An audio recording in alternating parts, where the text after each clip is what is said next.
So ito nga mga kababayan, no? Ating pag-uusapan ay patungkol dito mga kababayan sa tirada ni Sara.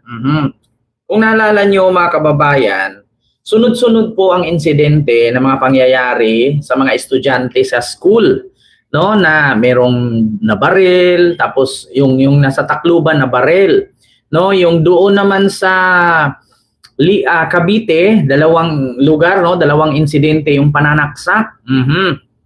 So, ngayon mga kababayan, dahil sa pangyayaring iyon, ang find out po, no, Ma'am Marites Musni ng Sirisa Forcillo po, and kay Idol Bihis Salcedo, ayun, and kay Andrada Gloria Hilo po.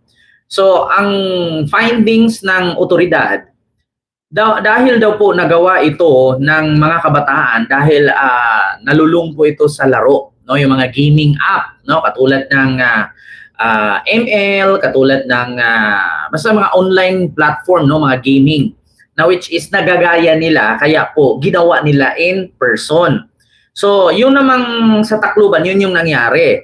Yun namang sa Cavite ay nangyari po ito dahil sa pambubuli. Actually, mga kababayan ha, not only in the Philippines, may mga bully, meron din po sa ibang bansa, mas matindi po, lalong-lalo na sa Amerika, maraming bully po.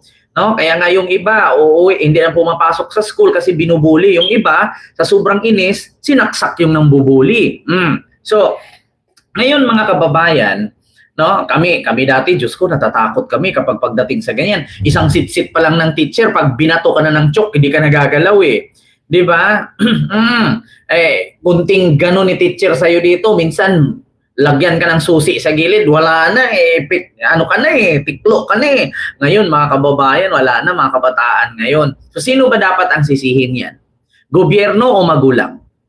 Bago tayo mga kababayan mag-proceed dito sa paninisi ni Sara kay PBBM, failure daw ito. So ngayon mga kababayan, iba na po kasi ang mga kabataan ngayon kaysa mga kabataan noon. Tayo isang sit-sit lang ng magulang, isang sipo lang, no, uwi agad, 'di ba? So ngayon, ito ang ginawa ni Sara, mga kababayan, isinisi po ni Sara Duterte ang mga pangyayari sa presidente na kung saan ay failure daw ito ng ating Pangulo, na kung saan mga kababayan ay ito po ang sinabi niya sa GMA News post po ito mga kababayan. Basahin ko ha.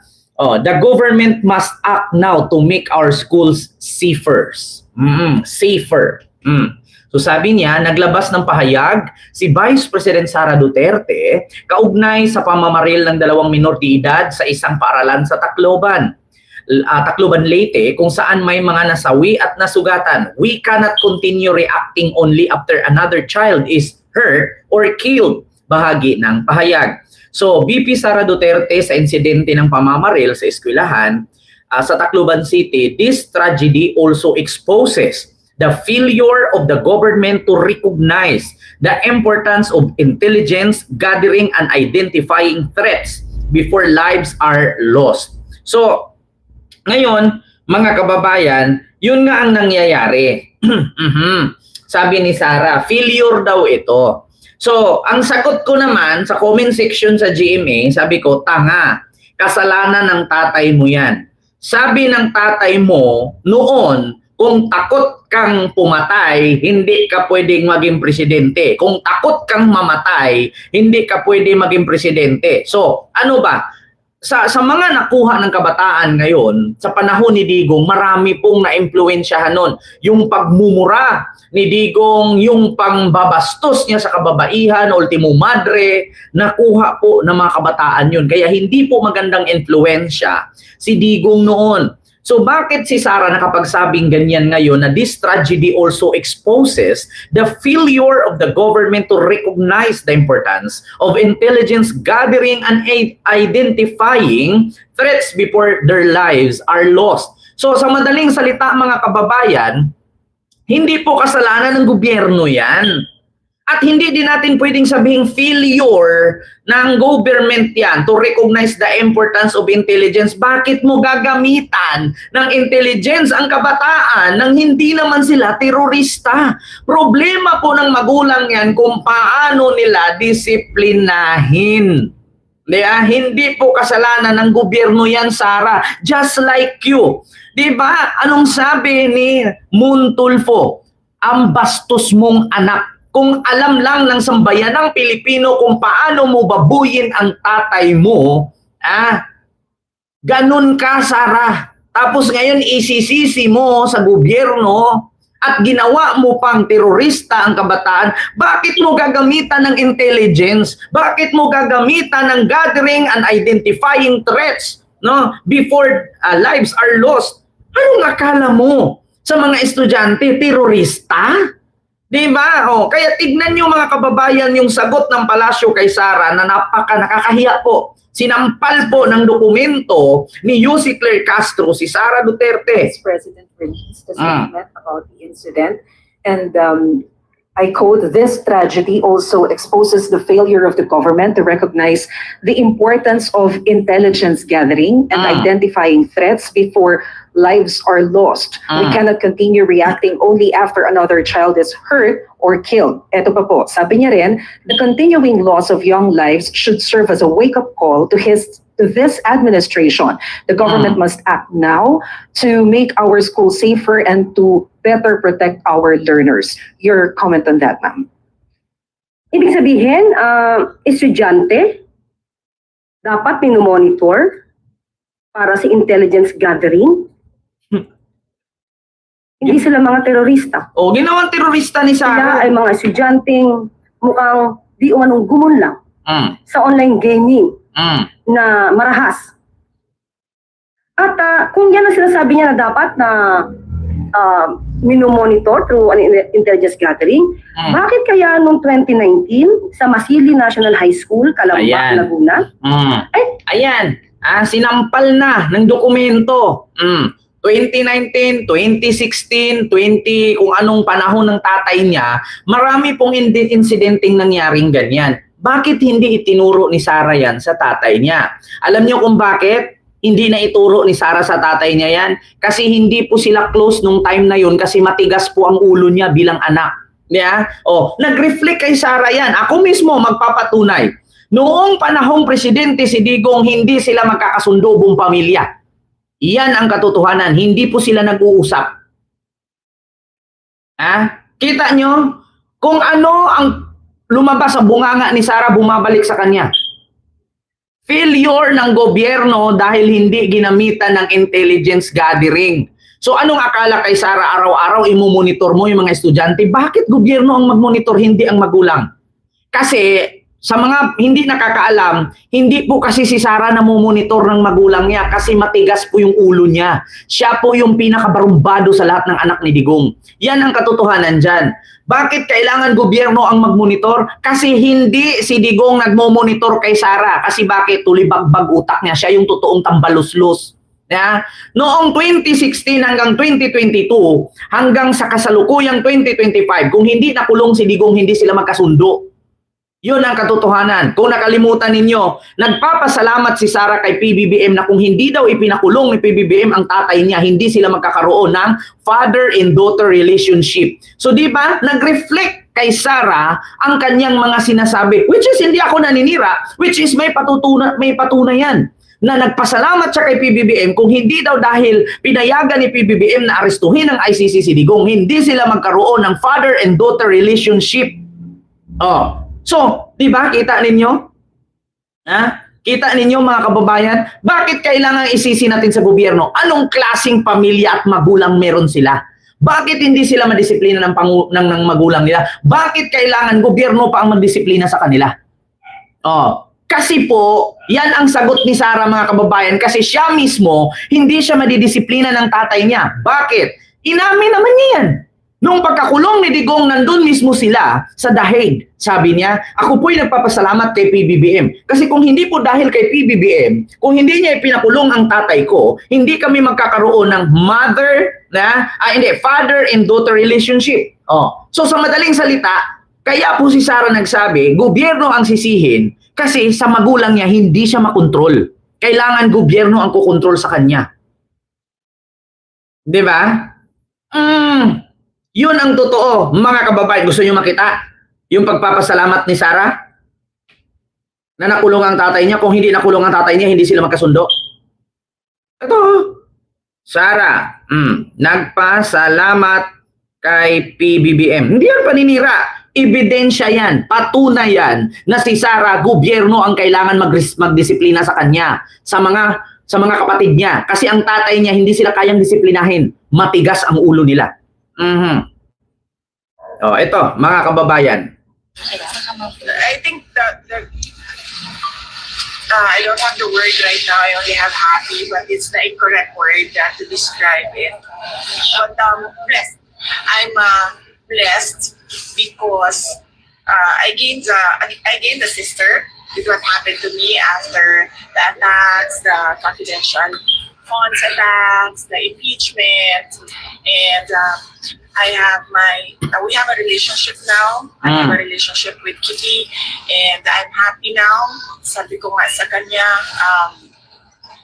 I'm happy that I have a sister kasi meron akong pagkadilitan. Diba? Oh. Growing up, wala akong ganun. Basta meron ako yan ngayon. Oh, diba? Growing up, wala siyang ganun. But meron na daw siyang kapatid ngayon. So sa madaling salita, mga kababayan, hindi nga sila talaga madidisiplina ng magulang nila. Biruin mo, magkapatid kayo, tas hindi kayo magkasundo. Why? Kasi hindi kayo madidisiplina ng magulang nyo. Kaya nga si Sara Duterte, sinisi niya ang Administrasyong Marcos na hindi daw ito, failure daw ito kasi hindi daw nabantayan ng gobyerno ang mga kabataan sa pamamagitan ng intelligence gathering. So ano akala niya sa mga kabataan? Terorista? Kaya po ganun ang reaksyon ni Sara kasi nga sa totoo lang, kahit presidente na ang tatay nila, hindi sila magkakasundo, magkakapatid. Kaya kailangan gobyerno ang magdisiplina sa kanila, hindi magulang. Kasi sa magulang hindi sila nakikinig. Di ba? Kaya ganun na lang ang maisabi ni Sara. Biruin mo, estudyante, gagamitan mo ng intelligence para i-monitor ang kada galaw, kada ginagawa ng mga estudyante. Putang ina, magkano ang pondo nun kung gagamitan mo ng intelligence? Di ba? Kagalitan. Yun yung totoo. And then, I'm happy as well. And this really is ironic. But I have to thank Bongbong Marcos because there was forgiveness between me and PRD for all that has happened in our lives. And we have a relationship now, a father-daughter relationship, since we cannot discuss anything legal anymore because Kita nyo?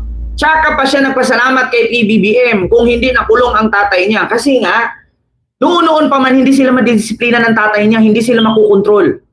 Diba?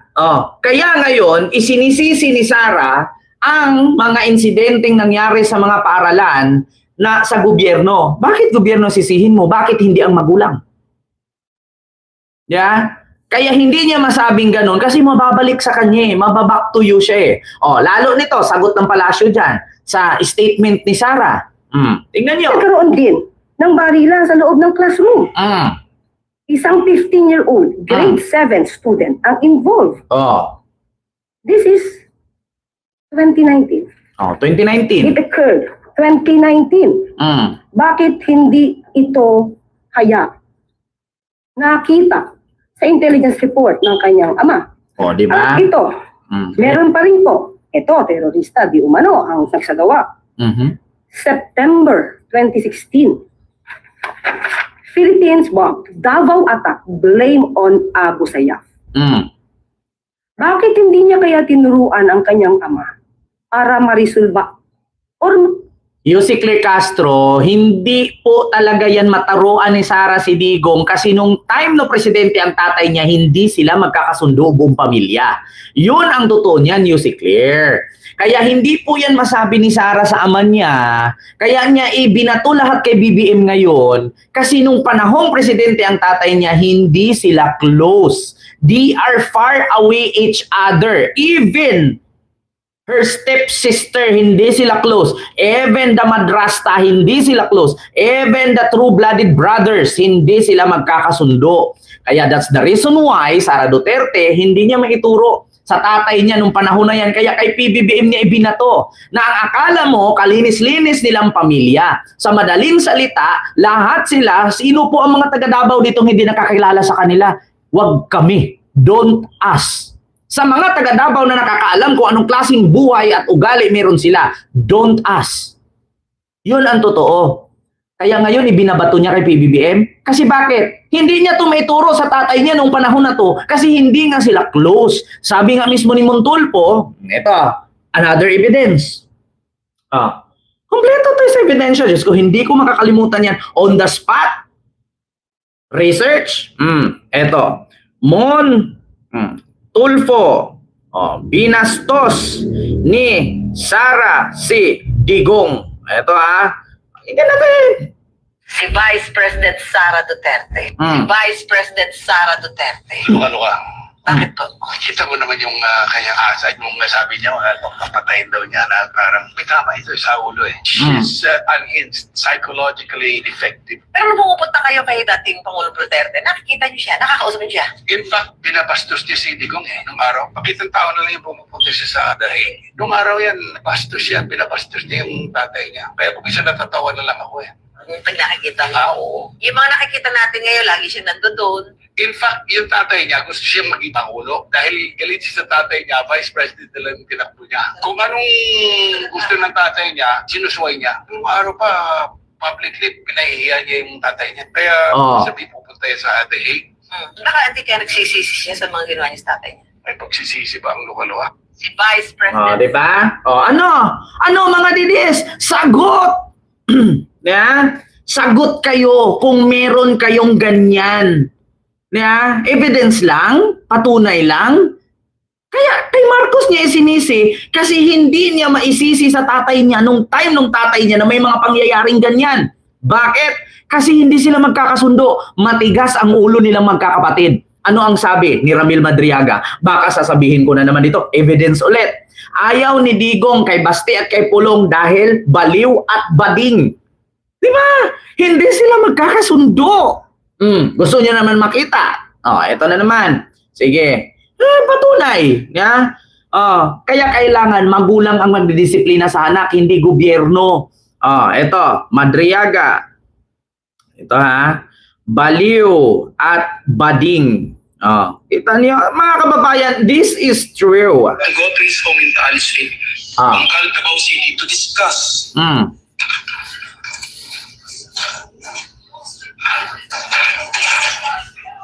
Ako si Tatan! 30. Furthermore, BRD also asked me to profile individuals associated with Bibi Sara, then again Mayor Sara, because she is his favorite among his children. BRD wanted Bibi Sara in politics instead of Paulo Duterte, Pulong, and Sebastian Duterte, Baste, who he characterized as baliw and bading, respectively. Ano pa? Ano pa? Ngayon, kaya lagi nilang sisihin, gobyerno. Ultimo, pagdisiplina, gobyerno. Kasi bakit? Hindi sila nadidisiplina. Ano pa bang gusto? Maraming mga nag-testimony. Nandyan si Montulfo, nandyan si Madriaga, nandyan si Sara mismo galing sa bunganga niya. Kung hindi dahil kay PBBM na pinakulong ang tatay niya sa Dahig, hindi sila magkaroon ng father and daughter relationship. Hindi siya magkaroon ng kapatid na si Kitty. Bakit? Hindi sila magkakasundo. Continue. Counter ito. Meron pa pong isa. Is your dog always scratching? Wait lang mga kababayan, may ads lang. Pero baka may danger na pala Diba? behind the scratching. Frequent scratching. Rinig nyo na. Is behind the scratching. Frequent scratching. Kita nyo? Rinig nyo? Yes. Masakit man, pero totoo. Kaya kayong mga dides, tigil-tigilan nyo yan. Huwag kayong magpipiling, Diyos ko si Sara nagpipiling magaling. 2016. 9 injured in bomb blast targeting Duterte's security team.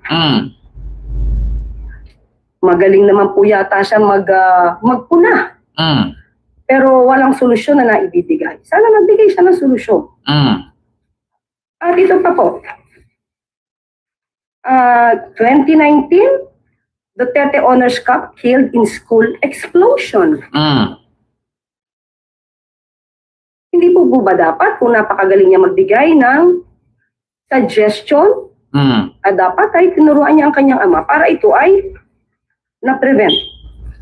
May mga pagkakataon po na hindi maiiwasan ng mga ganitong sitwasyon, Diba? especially sa pangyayaring ito, mga estudyante, mga minor de edad, Yes. hindi terorista. At sa susunod sana, bago magbigay ng pamimintas at paninira ang Vice Presidente, itanong niyo sa kanya ano ang kanyang suhestyon. Tapos, di ba? Oh, kita nyo kung paano sinampal ng dokumento, kahihiyan ang inabot. Nakakahiya. Yan ang sabi ko sa inyo mga kababayan, kaming mga Pilipino hindi tulog. Kaming mga Pilipino hindi nakapikit. Kaming mga Pilipino higit sa lahat hindi kami ulyanin. We know, we remember, we cannot forget at don't us. Lalong-lalo na sa mga taga Davao. Huwag kami. Diba? Kung hindi kayo taga Davao at hindi nyo alam ang ugali meron sila, huwag na kayong mag-react. Don't us. Diba? Oh. Kaya kayo mga putang inang DDS na naggagaling-galingan na akala nyo kilala ang mga Duterte, don't us. Diba? Kita nyo? Ang dami nating ebidensya. Si Yusek Claire Castro may nilabas na ebidensya. Tayo may nilabas na ebidensya. Bakit nga ba si Sara sisihin ang administrasyong Marcos at ang gobyerno dahil sa kaguluhan or mga insidenteng nangyayari sa paaralan? Bakit hindi ang magulang? Bakit ang gobyerno? Kasi si Sara hindi niya naranasang disiplinahin ng magulang. Bakit? Kasi matigas ang ulo nila. Lahat sila hindi nagkakasundo. Nagkaroon lang sila ng kasunduan nung nakulong na ang tatay niya sa dahig at which is lumabas ang bunganga niya mismo sa social media na nagpasalamat siya kay Pangulong Bongbong Marcos na kung hindi pinakulong ang tatay niya, hindi sila magkakaroon ng father and daughter relationship na which is hindi niya naranasan noon. Alam niyo na. 'Di ba? Anong klaseng pamilya meron kayo? Tapos nangangarap ka maging presidente ng Pilipinas, putang inang 'yan. Isang mangarap ka ng isang mataas na posisyon tapos yung pamilya hindi magkakasundo. Paano kayo maging role model naming mga Pilipino? Paano kayo maging pangunahin o tinatawag na first family kung hindi nga kayo nagkakasundo bawat pamilya? Hindi ba kayo nahihiya? Ganun lang kasimple 'yan. At kung ganyan man ang mga suggestion ni Sara, hindi dapat pina-implement niya. Di ba naging DepEd Secretary siya? Bakit nung naging DepEd Secretary siya, nag-resign siya? Bakit? Kasi hindi niya kaya. Di ba? Simple. Simple as that. Ito yung sunod. Mga kababayan. Ano yung sunod, Kent? Tama ba ako, mga kababayan? Oo. Si no pag hindi. So ngayon, mga kababayan,